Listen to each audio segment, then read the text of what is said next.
आग में है। ईरान सुलग रहा है और ये आग सिर्फ सड़कों पर नहीं है, सत्ता की नींव तक पहुंच चुकी है। पिछले 4 दिनों से ईरान में जारी जन विद्रोह अब हिंसक हो चुका है। आज हालात ये हैं कि 21 राज्यों में प्रदर्शन बेलगाम हो गए हैं। लोग सड़कों पर हैं, गाड़ियां जलाई जा रही हैं और सत्ता के खिलाफ ऐसे नारे गूंज रहे हैं जो सीधे ईरान की सर्वोच्च सत्ता को चुनौती दे रहे हैं। नमस्कार, स्वागत है आपका जी न्यूज के डिजिटल प्लेटफॉर्म पर और मैं हूं आपके साथ कनिष्का मिश्रा। राजधानी तेहरान से उठी ये चिंगारी अब हर तरफ फैल चुकी है। शहर दर शहर हालात बेकाबू होते दिख रहे हैं। प्रदर्शनकारी सेना और सुरक्षा बलों से भिड़ रहे हैं।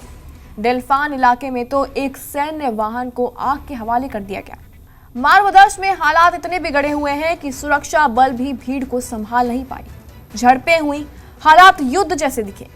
और शुरुआत में ये प्रदर्शन महंगाई और बेरोजगारी के खिलाफ था, लेकिन अब तस्वीर बदल चुकी है। अब बात सिर्फ रोटी की नहीं है, सत्ता बदलने की मांग खुलकर सामने आ चुकी है। प्रदर्शनकारियों के गुस्से के पीछे 5 बड़ी वजहें बताई जा रही हैं, जिसमें इस्लामी कानूनों की सख्ती, इस्लामी रिपब्लिक से जनता की नाराजगी, सरकार का ध्यान युद्ध पर जनता पर नहीं, ईरानी रियल डॉलर के मुकाबले रिकॉर्ड निचले स्तर पर, खाद्य महंगाई 70% से ऊपर। यही वजह है कि ये आंदोलन अब खामेनेई शासन के लिए गंभीर चुनौती बन चुका है।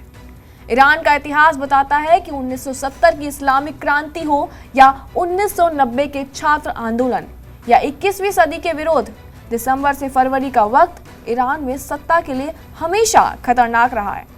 और अब जनवरी 2026 की शुरुआत उसी इतिहास की याद दिला रही है। इसी बीच आपको बता दें कि अमेरिका ने ईरान में हो रहे विरोध प्रदर्शनों को खुला नैतिक समर्थन दिया है। लेकिन कहानी में ट्विस्ट यही नहीं आता है। दरअसल विद्रोह के बीच खामेनेई का एक ऐसा कदम सामने आया जिसने अमेरिकी खुफिया एजेंसियों को चौंका कर रख दिया। दरअसल ईरान के रक्षा मंत्रालय से जुड़े एक्सपोर्ट सेंटर मिंडेक्स के मुताबिक ईरान अब क्रिप्टो करेंसी के जरिए हथियार सौदे करने की तैयारी में है। इस लिस्ट में शामिल है बैलिस्टिक मिसाइलें, शाहेद ड्रोन, सुलेमानी क्लास युद्धपोत और एयर डिफेंस सिस्टम। सिर्फ इतना ही नहीं, ईरान इसी डिजिटल रास्ते से परमाणु संयंत्रों के लिए उपकरण खरीदने की योजना भी बना रहा है। क्रिप्टो का इस्तेमाल अंतरराष्ट्रीय प्रतिबंधों को चकमा देने के लिए ईरान के लिए एक बड़ा हथियार बन सकता है। ब्रिक्स और बाकी सहयोगी देशों के साथ डील करना आसान हो सकता है और यही बात अमेरिका और पश्चिम को परेशान कर रही है।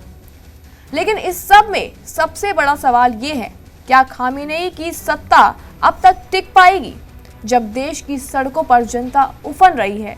अगर ये विद्रोह यूं ही फैलता रहा तो 2026 की जनवरी ईरान के लिए सत्ता के अंत की शुरुआत भी बन सकता है। ईरान आज सिर्फ विरोध नहीं देख रहा है, ईरान अपने भविष्य से भी टकरा रहा है। हालांकि क्या लगता है आपको इस खबर के बारे में? कमेंट सेक्शन में अपनी राय जरूर दें और देखते रहें जी न्यूज।